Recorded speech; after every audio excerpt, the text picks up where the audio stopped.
Bullet scan. This was how Skandar Hamda was best known as a cyber dissident under the regime of Ben Ali.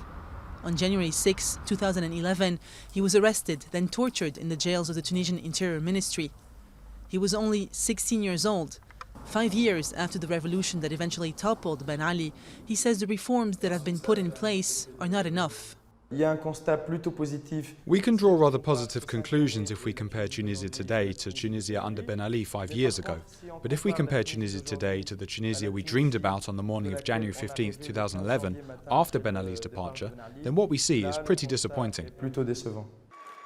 Tunisia is often cited as an example of a successful political transition after its revolt spread to more Arab states, bringing down other autocratic regimes. Its constitution, voted on in January 2014, proclaims several rights and freedoms. But for analyst Michael Ayari, the country remains overall very shaky.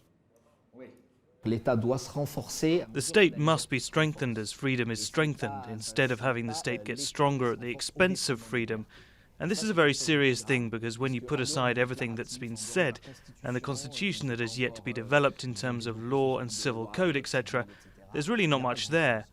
And if the state at some point continues down this path, it will start thinking that to strengthen itself, it has to reduce freedom.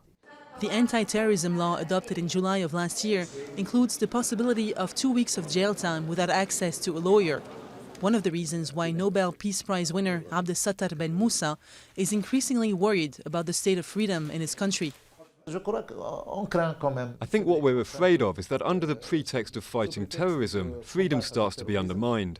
And there are, at the moment, certain practices that infringe on freedom. In 2015, Tunisia was struck by 3 major terrorist attacks claimed by the Islamic State jihadist group, which took the lives of 72 people, including 59 tourists. Following the latest attack in November, a state of emergency was declared, then extended until February.